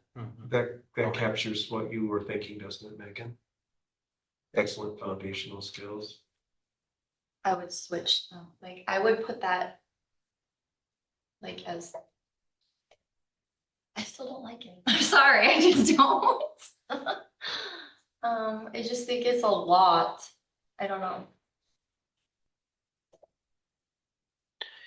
And I feel I like. think if you simplify it too much, though, it doesn't look like we actually accomplished anything. Cause like, you've got a lot of points, you've got a lot of key points up there that they're trying to, you know what I mean? But if you switch sentences, Go ahead, Larry. so what if you switch sentences? Well, yeah, like I think your strive for Put strive excellent for foundational first. skills needs to come first, but I wouldn't put that in like the same sentence as career pathways, I guess. I don't know. Like if we're gonna really like get technical. Well, you wouldn't need career And like I pathways if said, you I switch mean, sentences. Lodi's is just ensure every student achieves strong foundational skill. I don't know, like it's just very, it just flows. And it's just one simple sentence. I might just have to like walk away from it too. Yeah. Well, and Think about sometimes it helps to get a bit of distance looking at this. I think for the first and the third, can I just, and we only have 5 minutes left. Just your general thoughts, and we don't have to wordsmith, but for the second, the wellness, the belonging and student culture, can you just give some general thoughts on where you are with that one? And then we'll do community partnerships and operational excellence as well.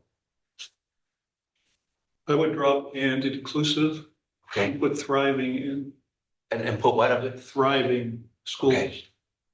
Because inclusive is kind of a buzzword these days. Yeah. Mhm.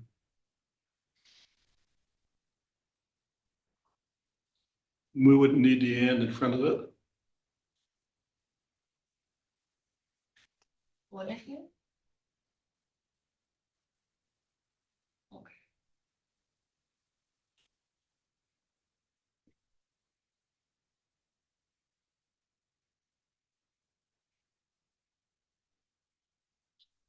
Is this explicit enough insofar as what you saw in the data?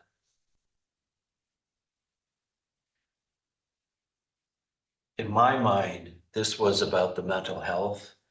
This was about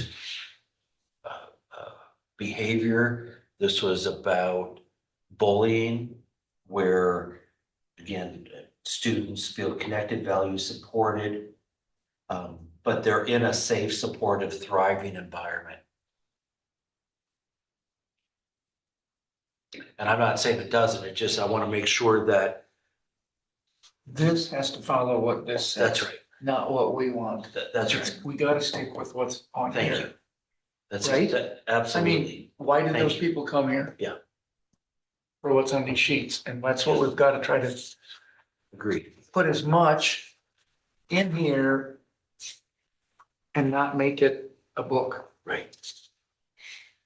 Thank you. I think that's Staff is really great, important. if they could all be like staff, but I don't think they can. There's too many things written in here that we're trying to cover that somehow we have to get in here. Should we include fair there? Is that a good spot to include some like punishment fair piece that we all heard? I think probably, you know what I mean? I don't know. I mean, that was just a topic that was at my table. No, it came up at mine. I think it's at every table. I'm just gonna make a note. The only other thing about it though is like bullying is such a freaking broad term. Like, you know, what Brady thinks bullying is and what I think bullying is are two different. Maybe they're the same, but they could be very different, right? And I don't know. I mean, I hate to hear bullying, because what does that mean? So is that why we're using safe? Our first word is create safe. Yeah, and I tried to do this in a way, again, that was more inspirational. Yes. Respectful, And not safe. sort of a negative view, even though, I mean, one of the pillars is how are we going to create safe environments for kids? Well, one of the ways I would imagine that your board and your superintendent will say, okay, there's bullying. And I want to reiterate too, that Steve will spend time, I don't want to put words in his mouth or things on his calendar, but my guess is he'll spend some time this summer.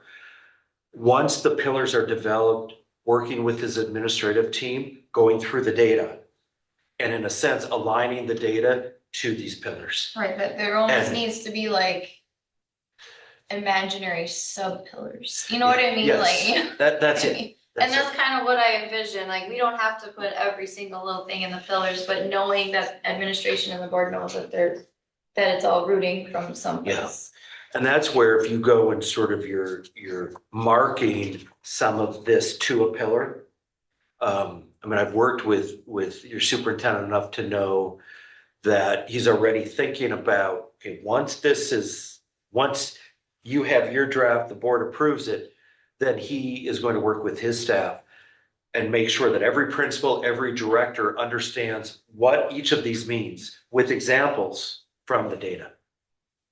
And there's no way, in my view, that Steve, whatever number 2 becomes, I promise you, he is going to understand that. They're all gonna know where That the this came bullying and mental health, he's going to have not a sense, he's going to know exactly what the community meant on why you have the second bullet, the second pillar up there. And Steve's already gone through, as is Aaron, I'm sure, has already gone through the data. So I can see the wheels turning already, where Steve's not gonna say to his team, well, you know, here, he's going to be very explicit in terms of what the community said, and everybody's gonna have access to the data too. So I think, at least if I were in your shoes, that would provide some comfort to me in knowing how serious, from the first meeting I had with your board and superintendent, how serious that they're taking this. And not just tell us everything that's good. They are going to develop a 5-year plan based on this framework and strategies and key performance indicators, all of that. And so I just, for what it's worth, I would feel comfortable in their interpretation of the data and how it relates to each of the pillars. We're at 8, just very, very briefly, what are your thoughts on that community partnership, the district pride? Does that convey to you what you saw in the data?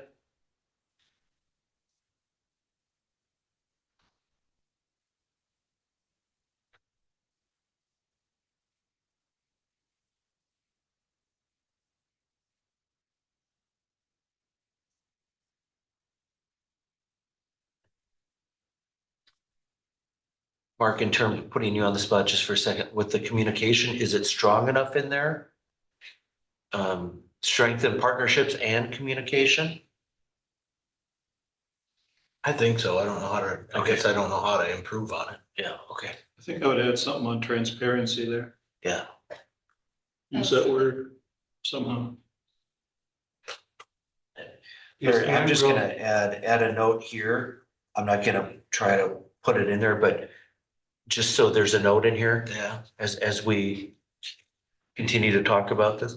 I would just say, and grow district vitality. I think that's a given if you do the other things. Okay. So is that a necessary additional set of words? Yeah. You just want to strike it, right? Mhm. Got it. So what about the operational excellence and financial stewardship?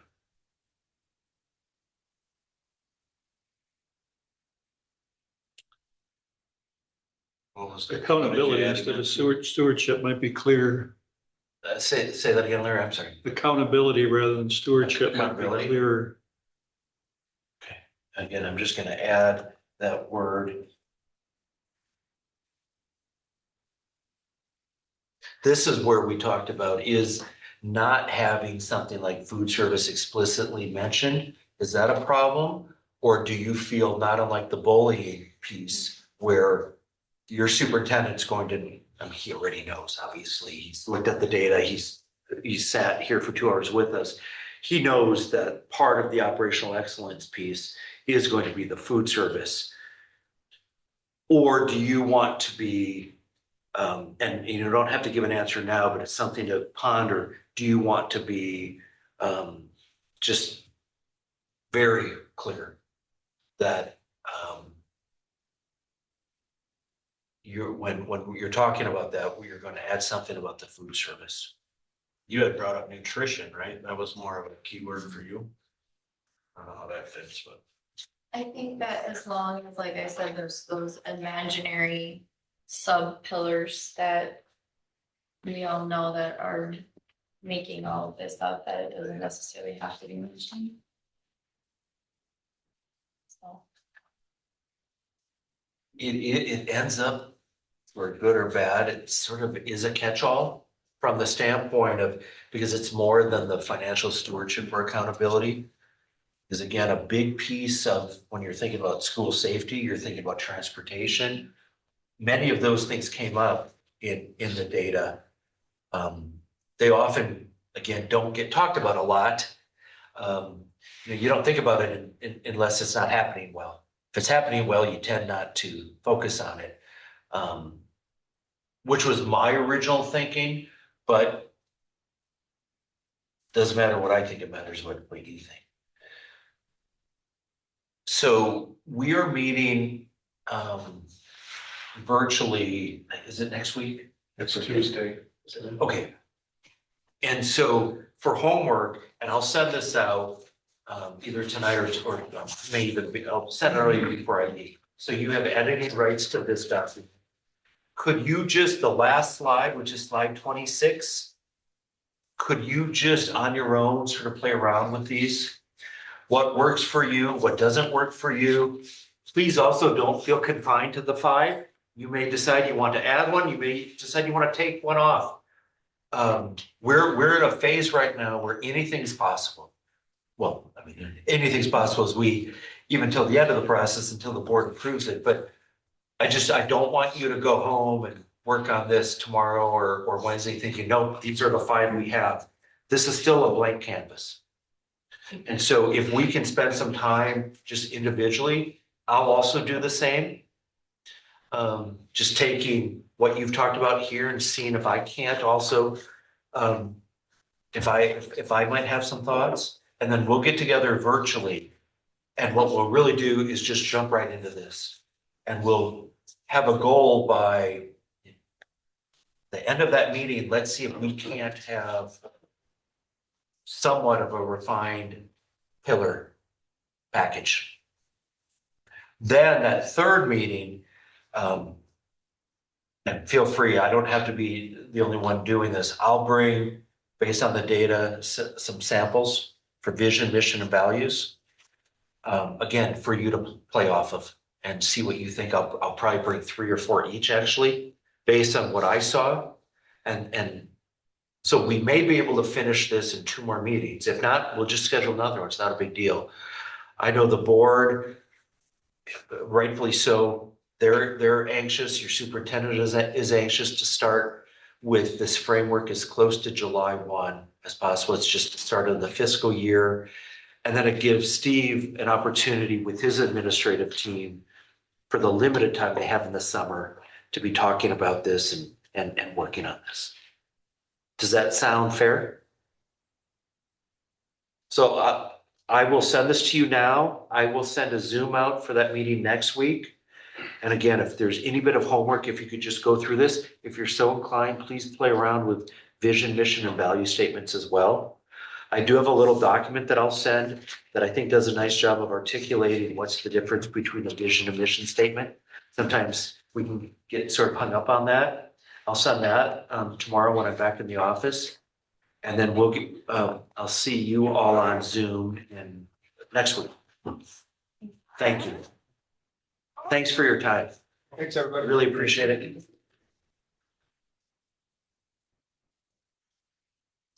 I was gonna bring this up somewhere, but even in Yes, this, please. in this mads here, Yeah. I kind of like the wording, what you did here, you know, it kind of sums up on this wellness, student wellness Let me just practices. go in and I want to make